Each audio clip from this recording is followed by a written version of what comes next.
Hello students and my dear friends, I'm Dr. Shalini Shukla and today is 15th of October 2020, Thursday.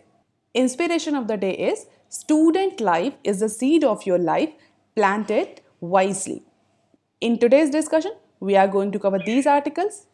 Let's start with article number 1 given on page number 1. Mistry opens new front against Tata. The Mistry family led SP Group, which has been engaged in a legal lengthy corporate battle with Sol to software conglomerate that is Tata Sons, has now opened a entirely new front against Tata. And what is that new front? SP Group is saying that there is a series of misconduct during the parliament redevelopment project. अगर आपको याद हो तो हमने discuss भी किया था इस न्यूज़ को कि जो पार्लियामेंट रीडेवलप हो रही है उसकी बिल्डिंग का जो रिनोवेशन हो रहा है उसकी जो बिड थी वो टाटा ने विन करी थी and Tata is going to redevelop that parliament in India. उसी बिडिंग को लेकर के एसपी ग्रुप ने सीरियस मिसकंडक्ट के एलिगेशंस लगाए हैं टाटा सन्स में. And what are these allegations? Basically SP group ने ये कहा है कि इस पर्टिकुलर प्रोजेक्ट में जो कंसल्टेंसी फर्म थी that was Tata project and Tata consulting engineer TCE and TPL. और ये दोनों ही कंपनीज टाटा की खुद की कंपनी है. तो these TPL and TCE were the part of bidding process, and because of these two consultancy organizations, because of the involvement of these two companies into this bidding process, the technical aspect of bidding has been modified as per Tata. And this is the sheer violation of rules that are set by Central Vigilance Commission, that is CVC. Government में जब भी कोई bidding होती है तो bidding में बहुत सारी पार्टीज इन्वॉल्व रहती है, चाहे वो किसी भी डिपार्टमेंट की बिडिंग हो. And there are number of set rules, जो सेट रूल्स होते हैं, रेगुलेशंस होते हैं, उनके अकॉर्डिंग ही बिडिंग करी जाती है. From technical bidding to financial bidding, every rule is previously prescribed. तो बेसिकली एसपी ग्रुप ने ये एलिगेशन लगाया है कि there was a conflict of interest involve into this bidding process, क्योंकि जो कंसल्टेंसी फर्म थी इस बिडिंग प्रोसेस में वो भी टाटा की थी और जिसको टेंडर मिला है, जिसने टेंडर डाला था, वो भी टाटा की ही कंपनी है. इट मीन्स जो कंसल्टेंसी फर्म्स थी उसने इंटेंशनली टाटा के अकॉर्डिंग जो टेक्निकल क्वालिफिकेशन थी, फाइनेंशियल क्वालिफिकेशन थी, या जो रिक्वायरमेंट थी, जो टेक्निकल रिक्वायरमेंट थी, जो फाइनेंशियल रिक्वायरमेंट थी, उसको मॉडिफाई किया बिडिंग प्रोसेस में, जिससे कि टाटा को वो पर्टिकुलर बिड मिले. और इसके लिए एसपी ग्रुप ने एक लेटर लिखा है central public works department, that is CPWC को. CPWC is a nodal agency of that parliament redevelopment project. और ये कहा है कि there is a probable conflict of interest against the Tata son. Therefore, this particular project should be taken away from Tata and Tata should be disqualified for seeking tendering of this bid. तो expert कह रहे हैं कि जैसे ही टाटा और mystery family का एक legal जो ऑलरेडी बैटल चल रहा था वो सेटल हुआ, अगेंस्ट एसपी ग्रुप ने टाटा पर एलिगेशन लगा दिए for serious misconduct. So the presence of Tata Consulting Engineers as a sub-consultant for the bidding process violated the CVC rule, as the company and the winning bidder Tata Projects are part of the both group or the same group, and the pre-qualification bid criteria was tweaked to suit the Tata Projects. और इसी वजह से टाटा को ही वो bid मिली parliament redevelopment करने की. On the other hand, apart from these two aspects, Mistry family has also, or SP Group has also alleged or raised the question about the thin margin between the bid of Tata and L&T. L&T and Tata both were actually major competitor or bidder in this parliament redevelopment project, जिसमें टाटा ने bid को win किया. तो SP group का ये कहना है कि जो टाटा का जो प्राइस कोटेशन था और जो L&T का प्राइस कोटेशन था फॉर दिस पर्टिकुलर टेंडर, वो बहुत थिन मार्जिन था. इतना थिन था कि वो 3.1 करोड़ का ही डिफरेंस है बिटवीन टाटा एंड L&T के बीच में. तो ये कैसे पॉसिबल है? अगर इतना कम मार्जिन है तो it simply indicate that there is a serious misconduct, और जो कंसल्टेंट थे उन्होंने बिड के क्राइटेरिया को ट्वीक्ड किया है, चेंज किया है, जिससे कि वो टाटा को सूट करे, टाटा प्रोजेक्ट्स को सूट करे और टाटा ये पर्टिकुलर बिड विन कर जाए। टाटा का रिस्पॉन्स क्या है इसमें? टाटा का रिस्पॉन्स बहुत ज़्यादा इलाबोरेट नहीं है। टाटा ने कहा है there is a no change made to the pre qualification criteria till the date of submission and the thin margin between a bid is not unusual in to the competitive bidding process. जो thin margin की बात कर रहे हैं SP group, that is approximately 3.1 crore का difference है केवल टाटा और एल&टी के प्रोजेक्ट जो बिडिंग थी, जबकि इतना ह्यूज डेवलपमेंट का प्रोजेक्ट है और उसमें केवल 3 करोड़ का ही डिफरेंस है जो टाटा ने प्राइस कोट किया था, जो एल&टी ने प्राइस कोट किया था। तो उसी को लेकर के टाटा ने कहा ये जो थिन मार्जिन और जो थिन डिफरेंस की बात हो रही है that is not unusual in competitive bidding process that can be seen in every competitive bid tender where number of companies were participating. तो टाटा के अकॉर्डिंग जो थिन मार्जिन है it's not unusual, it's very general in every competitive bid. अब इस news में 2 government organisation का नाम आया है जो कि इंपॉर्टेंट हो जाता है आपके अपकमिंग एग्जाम के लिए। One is central vigilance commission CVC and the second is central public works department CPWD। इन दोनों के बारे में आप थोड़ा थोड़ा सा पढ़ लीजिएगा फॉर योर अपकमिंग एग्जाम। अब देख लेते हैं next article. AG not in favour of appealing against Voda arbitration award. If you remember, we have discussed this news of Vodafone arbitration case. In that, the Vodafone has won the arbitration case against the Indian IT department or India in the Permanent Court for Arbitration at Hague. सितंबर में Hague में जो permanent court of arbitration है वहाँ पर एक बहुत लंबा long pending case चल रहा था इनकम टैक्स डिपार्टमेंट का और वोडाफोन का, जिसका जो वर्डिक्ट आया था वो वोडाफोन के फेवर में आया था और आईटी डिपार्टमेंट के अगेंस्ट में आया था। And that case was actually the case of acquisition of Hutch. जब वोडाफोन ने हच को एक्वायर किया था इन 2007, उसको लेकर के 20,000 करोड़ का वो एक्विजिशन था और उसी डील को लेकर के IT department was demanding approximately 20,000 crore for acquiring Hutch stake in what was happen in 2007। तो जो ओवरसीज डील हुई थी बिटवीन वोडाफोन और हच, उसको लेकर के आईटी डिपार्टमेंट ने कहा था कि अप्रॉक्सीमेटली 20,000 करोड़ का ड्यू बनता है वोडाफोन पे और बहुत long pending. Can you see 2007 से ये डिमांड चली आ रही है और इस पर्टिकुलर केस का जो वर्डिक्ट आया है वो वोडाफोन के फेवर में आया था इन द मंथ ऑफ सितंबर। तो हेग में जो परमानेंट कोर्ट ऑफ आर्बिट्रेशन है उसके वर्डिक्ट को, उसके अवार्ड को चैलेंज करने के लिए गवर्नमेंट थिंक कर रही थी। गवर्नमेंट या फाइनेंस मिनिस्ट्री जो कि हेग में जो आर्बिट्रेशन हुआ है इसमें जो अवार्ड दिया गया है, जो वर्डिक्ट दिया गया है, उसको सिंगापुर बेस्ड एपेलेट ट्रिब्यूनल में चैलेंज करेगी government of India into upcoming time. तो ऐसा कंसिडरेशन चल रहा था और ऐसा एक्सपर्ट कह रहे थे कि government may go for the option for appealing against this particular decision of the Hague Court at its Singapore based appellate tribunal। और बहुत सारे एक्सपर्ट का ये भी कहना था कि सिंगापुर बेस्ड appellate tribunal में जो नंबर ऑफ जजमेंट्स आते हैं, जिस तरह के क्वालिटी ऑफ जजमेंट्स होते हैं, वो जनरली इंडिया के ही फेवर में होते हैं। That is why India was exploring the option to appeal against this particular decision of Hague court into its favourable court that is Singapore based appellate tribunal. लेकिन अब क्या है, अब बेसिकली जो कंट्री का टॉप लॉ ऑफिसर है, कौन होता है कंपनी का top law officer? That is attorney general. किसी भी कंपनी का जो टॉप लॉ ऑफिसर होता है, ऑफिशियल होता है, that is attorney general, AG बोलते हैं। कौन है इस हमारा attorney general? That is KK Venugopal. तो as per the people aware with the matter that they are saying that the top law officer does not want the government to challenge the Vodafone tax arbitration ruling by international tribunal at to another forum।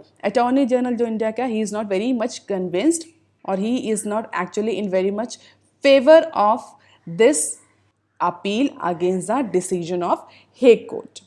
So, Attorney General KK Venugopalan has informally conveyed his opinion to the government, saying India should avoid filing an appeal against the arbitration award।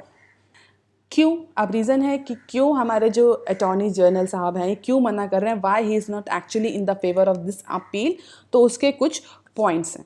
पहला point क्या है, attorney general का ये कहना है किसी भी country की जो गवर्नमेंट है वो इन्वेस्टर्स के पॉइंट ऑफ व्यू से फेवरेबल दिखनी चाहिए. Any government move should be viewed favourably by investors as India aim to build business and tax friendly regime. जो कि इंडिया का अभी करंट मिशन है, करंट फोकस है कि ईज ऑफ डूइंग बिजनेस को इम्प्रूव किया जाए, इन्वेस्टमेंट इम्प्रूव किया जाए इंडिया में, टैक्सेशन पॉलिसीज़ को आसान किया जाए, इंडिया को मैन्युफैक्चरिंग हब और एक्सपोर्ट हब बनाया जाए एट अ ग्लोबल लेवल.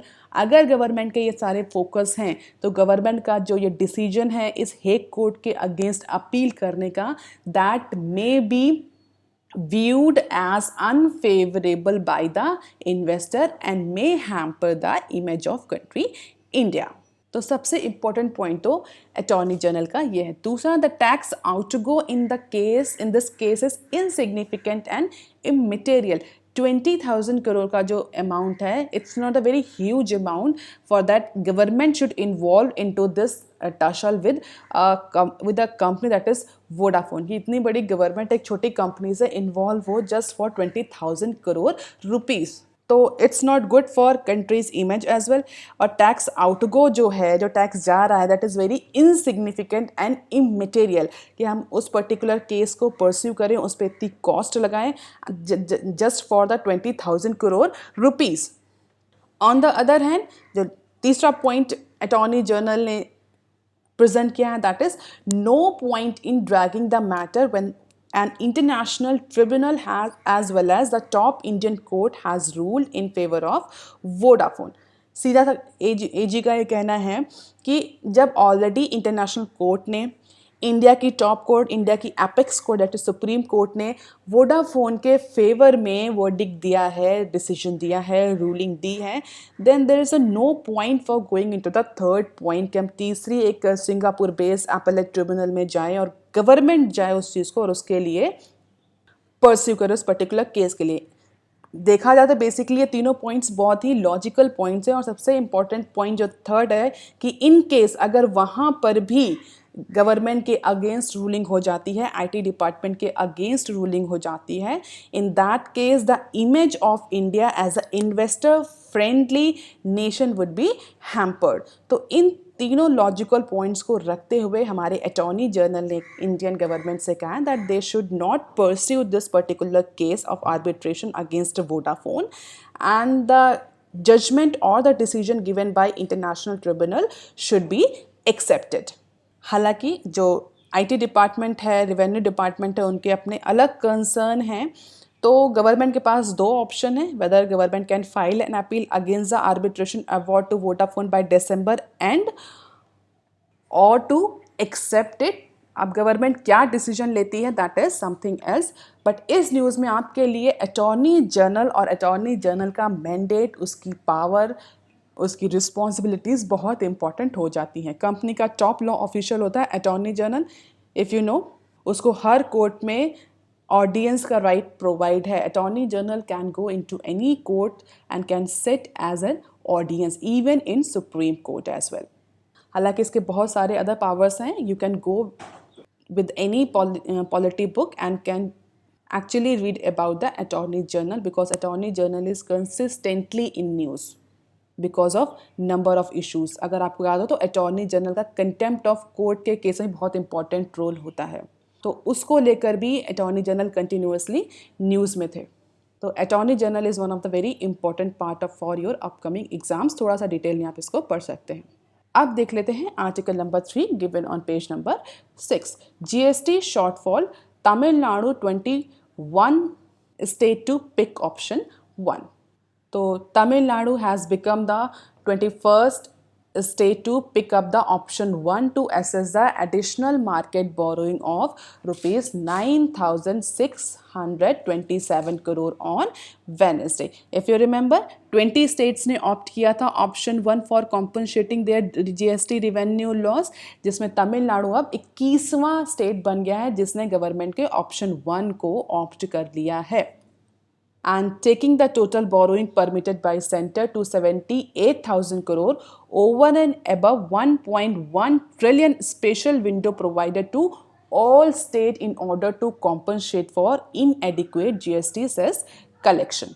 तो अगर हम देखें तो नंबर ऑफ स्टेट्स जो हैं वो अब इंक्रीज होते जा रहे हैं फॉर जो कि फर्स्ट ऑप्शन को ऑप्ट कर रहे हैं। तो जो गवर्नमेंट के पास ऑप्शन था स्टेट्स गवर्नमेंट के पास कि वो सुप्रीम कोर्ट का दरवाज़ा खटखटाएं और एक आर्बिट्रेशन के प्रोसेस में जाएं, तो उससे तमिलनाडु का नाम अब हट गया है। तमिलनाडु ने ऑप्शन 1 को ऑप्ट कर लिया। The additional borrowing for states continue to be 0.5% of their state GDP. And with today's permission, 21 states have been granted permission to mobilize approximately 78,000 crores so far as per the official released on Wednesday. And this is the state-wise data for GST compensation, which state has opted option 1 and how much borrowing they have actually gone for. And even in the previous news we have discussed, Maharashtra has been on the top list with 15,000 crore market borrowings approximately, and that is followed by Gujarat and Haryana as well as Uttar Pradesh. अब देख लेते हैं article number 4 given on page number 8. Debt accumulated after March 1 eligible for loan recast, says RBI. जो RBI ने recent announcement करी थी कि वो बैंक्स को, कमर्शियल बैंक को डायरेक्शंस भी दिए थे कि जितने भी कमर्शियल बैंक्स हैं they should go for restructuring of their debt due, जो कि डिफ़ॉल्ट होने की स्टेज पर हैं, कुछ अमाउंट में डिफ़ॉल्ट हो चुके हैं, स्ट्रेस्ड असेट्स हैं जो कमर्शियल बैंक्स के, उनकी रीस्ट्रक्चरिंग करी जाए जिससे कि जो बोरोवर्स हैं उनको भी हेल्प मिले। ऑन द अदर हैंड जो कमर्शियल बैंक्स हैं जिनका एनपीए बढ़ने वाला है दिसंबर के बाद, उस एनपीए को भी थोड़ा सा टैकल किया जा सके। तो जो लोन रीस्ट्रक्चरिंग की अनाउंसमेंट थी उसके अकॉर्डिंग या उस पॉलिसी में रिजर्व बैंक ऑफ इंडिया ने फ्रीक्वेंटली आस्क्ड क्वेश्चन सेक्शन में, जो कि basically one time restructuring OTR के लिए था, इस पर्टिकुलर इशू को एड्रेस किया कि कौन कौन से ऐसे लोन हैं जिनको एक्चुअली रीस्ट्रक्चरिंग की प्रोसेस में डाला जाएगा, क्या कौन सा टाइम पीरियड लिया जाएगा, क्या जो दिसंबर तक के लोन हैं उनको, या जनवरी से या मार्च से या फरवरी से किस तरह के लोन्स को क्या अमाउंट रहेगा जिनकी रीस्ट्रक्चरिंग एक्चुअली करी जाएगी। And the RBI circular on OTR had stated that the reference date for outstanding amount of debt may be considered for resolution will be March 1.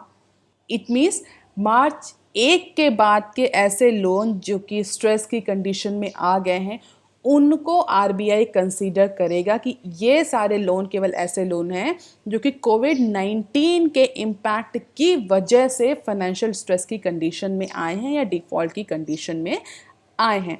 मार्च 1 से पहले के जो लोन थे, मार्च 1 से पहले के लोन थे मीन्स मार्च 1 से पहले के जो लोन थे जो बेसिकली स्ट्रेस थे, एनपीए थे, उनको आरबीआई कंसीडर नहीं करेगा फॉर लोन रीस्ट्रक्चरिंग और वन टाइम रीस्ट्रक्चरिंग प्रोसेस। क्यों? सीधा सा लॉजिक है आरबीआई का, जो कि मार्च 1 से पहले ही डिफ़ॉल्ट थे, स्ट्रेस की कंडीशन में लोन थे, इसका मतलब वो because of their operational inefficiencies, because of their financial inefficiencies वो लोन डिफ़ॉल्ट की कंडीशन में थे या स्ट्रेस की कंडीशन में थे। उसका कोविड-19 पैंडेमिक से कोई रिलेशन नहीं कि वो कोविड की वजह से फाइनेंशियल स्ट्रेस की सिचुएशन में वो बोरोवर्स आया या वो लोन आया, उनका लोन उस पर्टिकुलर कोविड-19 की वजह से फाइनेंशियल स्ट्रेस की कंडीशन में आया।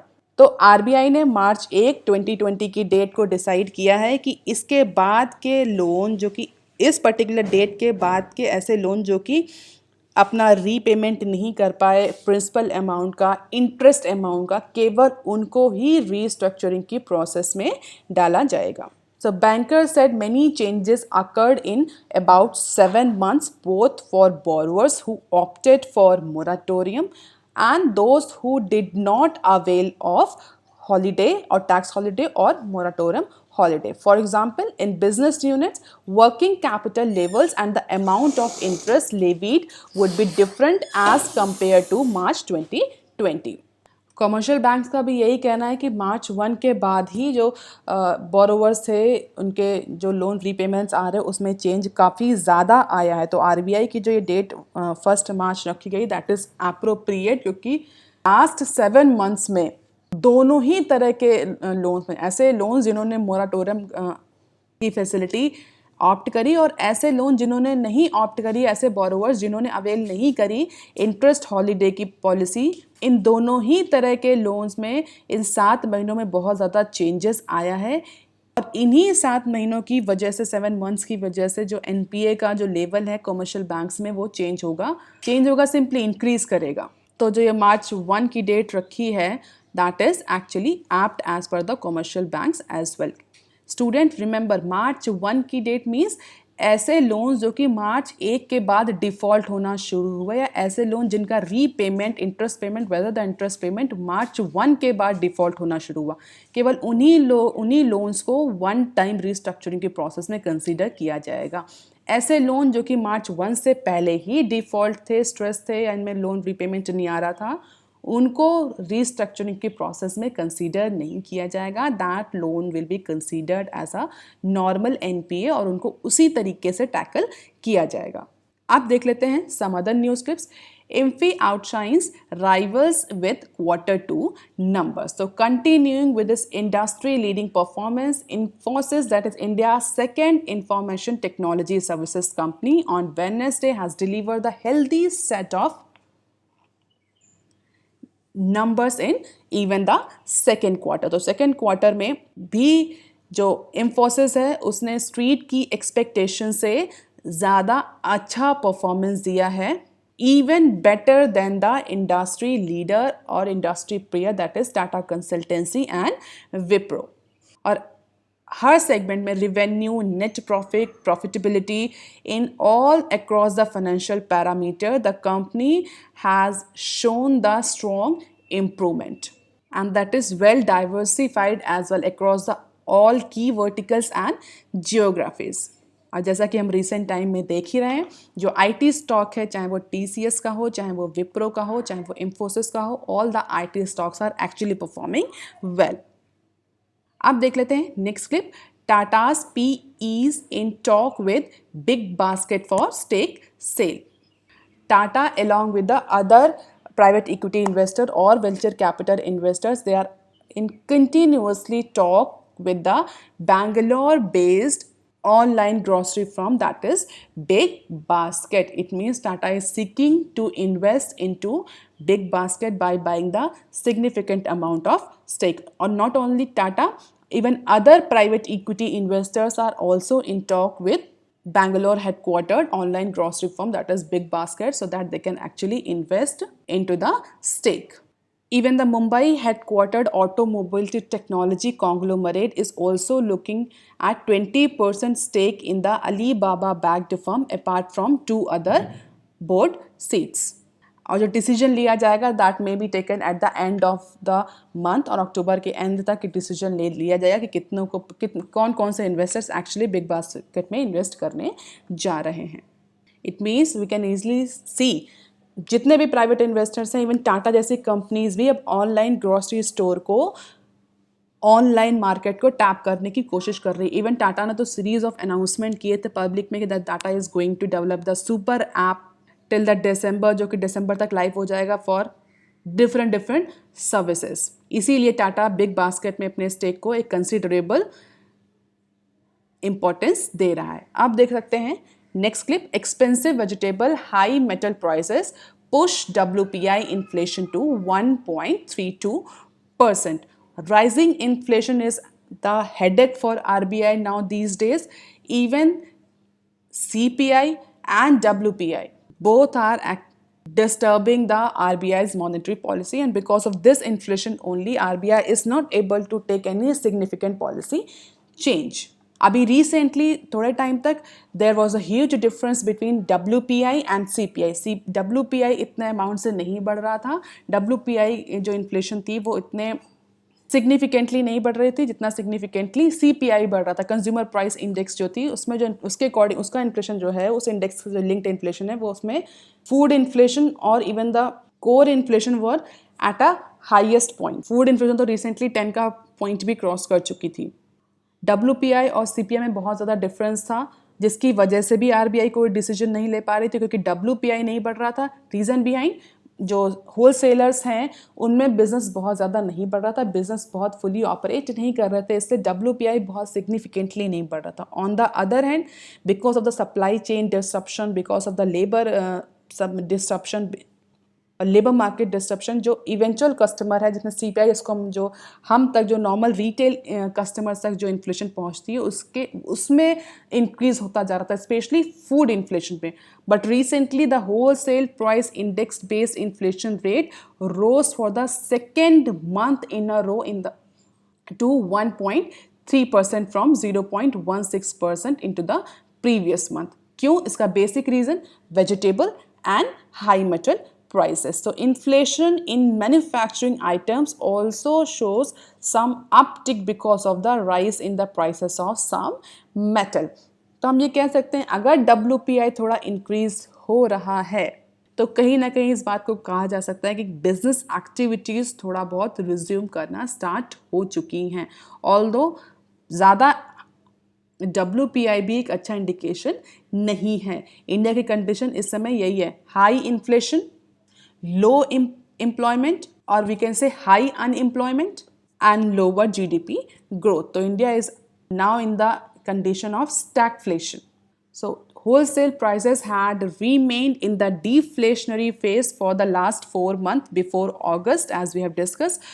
Though the WPI inflation appears to be smaller when compared with the retail inflation rate of 7.37%. और remember आपको याद होगा RBI का जो टारगेट है दैट इज 4, एक टारगेट रखा है RBI ने इन्फ्लेशन के लिए 4 ± 2. अगर हम रेंज की बात करें तो 2 से 6 तक की इन्फ्लेशन. और RBI किस इन्फ्लेशन को टारगेट करता है? That is CPI. तो RBI की जो CPI की जो टारगेट इन्फ्लेशन है वो भी 7.3% का रेशियो क्रॉस कर चुकी है, परसेंटेज क्रॉस कर चुकी है. जो 6 का मार्जिन था उसको क्रॉस करके 7.34 तक CPI पहुंच गया है. That is for very some situation of RBI. And how RBIs go for policy rate changes or monetary policy changes in order to boost the economy. Inflation बढ़ रही है, unemployment बढ़ रहा है और GDP growth rate down हो रही है. स्टूडेंट जिनको नहीं पता है बता देती हूँ, WPI और CPI इंडेक्स होते हैं. WPI stands for Wholesale Price Index, CPI index for Consumer Price Index. ये दोनों इंडेक्स एक्सटेंसिवली यूज किए जाते हैं इंडिया में in order to gauge the inflation और the change in the inflation. दोनों में ही डिफरेंस रहता है हमेशा, क्योंकि बहुत सारे आइटम्स जो WPI में इंक्लूडेड हैं वो CPI में इंक्लूडेड नहीं है, CPI में इंक्लूडेड है वो WPI में इंक्लूडेड नहीं है. तो ऐसा नहीं होता कि दोनों एक साथ चलते हैं, डिफरेंस रहता है हमेशा. और मैक्सिमम टाइम जो CPI वो थोड़ा सा हाई रहता है WPI से, और CPI जो है वो बहुत वोलाटाइल होता है. क्यों? क्योंकि जितने भी फूड आइटम्स हैं उनका वेटेज कितना है दोनों ही इन्फ्लेशन इंडेक्सेस में वो वेरी करता है. जैसे कि जो WPI है उसमें जो फूड आइटम्स हैं उनको बहुत कम वेटेज मिला है, जबकि CPI जो है उसमें फूड आइटम्स को बहुत ज़्यादा वेटेज मिला है, जिसकी वजह से दोनों इन्फ्लेशन जो हैं दोनों ही इंडेक्स जो हैं वो अलग अलग रिएक्ट करते हैं by change in the prices of commodities. अब देख लेते हैं नेक्स्ट क्लिप.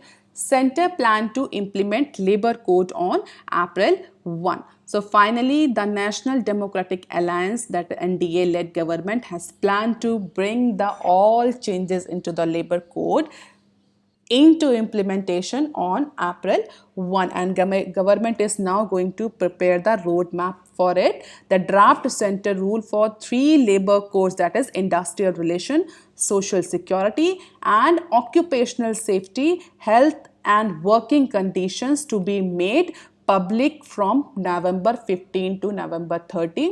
So public के comments invite किए जाएंगे, public को communicate किया जाएगा what are the changes going to happen into these labor codes and how government is actually going to implement it.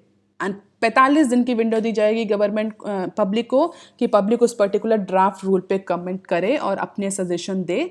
Some rules will have to be framed by states. The centre has told them states to work on them as soon as possible. Remember, labor is the part of concurrent list. हमारे Indian constitution के schedule 7 में labour जो है वो concurrent list में, इसीलिए कुछ rules कुछ जो लेबर कोड के प्रोविजंस हैं उनमें सेंटर ने स्टेट्स को अलाउ किया है कि वो उस पर्टिकुलर कोड को इम्प्लीमेंट करेंगे और वो अपने अकॉर्डिंग रूल्स बनाएं. तो मोस्ट प्रोबेबली अप्रैल 1 2021 से, दैट इज जो नया फाइनेंशियल ईयर हमारा आएगा, वहाँ से सेंटर इन चारों लेबर कोड्स को अप्लाई कर देगी, चाहे जितना भी इनके अगेंस्ट प्रोटेस्ट हो रहा हो, एज पर द न्यूज़।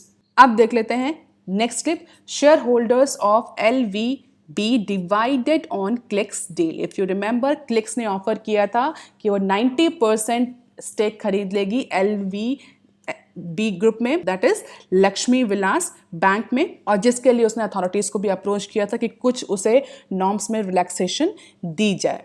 और आपको पता होगा लक्ष्मी विलास जो ग्रुप है, बैंक है, वो कंटिन्यूसली न्यूज़ में रहा है बिकॉज ऑफ देयर डायरेक्टर्स, जिनको डायरेक्टर्स को उनके जो बोर्ड्स के डायरेक्टर्स हैं, CEOs हैं, उनको उनके ग्रुप ऑफ शेयर होल्डर्स ने रिमूव कर दिया था because of certain financial misconduct और करप्शन। उसके बाद तुरंत ही LVB ग्रुप के जो शेयर्स हैं वो गिर गए थे। बहुत सारे जो इन्वेस्टर्स थे उन्होंने LVB ग्रुप में, LVB बैंक में या लक्ष्मी विलास बैंक में अपने जो शेयर्स हैं उनको बेचना के लिए अनाउंसमेंट कर दी थी, जिसमें जो क्लिक्स कैपिटल था, जो क्लिक्स कैपिटल एक प्राइवेट इक्विटी इन्वेस्टर है, उसने इंटरेस्ट शो किया था that they can buy approximately 90% of stake of LVB, provided that the authorities, the enforcement agencies would provide certain relaxation to Clicks Capital. तो ऐसा proposal था Clicks Capital का, but as per the today's news, some large investors of LVB is are uncomfortable with the Clicks proposal to take up to 90% stake. तो अब कुछ जो investors हैं, share holders हैं, वो इस पर्टिकुलर डील से एग्री नहीं कर रहे हैं। It means the shareholders of LVB are again divided on this particular deal और the merger that is going to happen if authorities has given the permission. आज की news of the day, AG not in favour of appealing against Voda arbitration award. इस news को थोड़ा सा detail में आप पढ़ लीजिएगा। इसमें अटॉर्नी जनरल के बारे में बहुत ज़्यादा डिटेल में पढ़ लीजिएगा, क्योंकि अटॉर्नी जनरल कंटिन्यूसली हम न्यूज़ में हैं, तो उनका मैंडेट क्या होते हैं, क्या पावर होती हैं, अपॉइंटमेंट कैसे होता है, everything, all these are the references. If you want lecture PDF, you can join my Telegram channel. You can also follow me on Twitter, ResearchGate, and on Facebook. That's all for today, student. If you have any query and suggestion, write on comment section below. Please like, share, and subscribe. Thank you.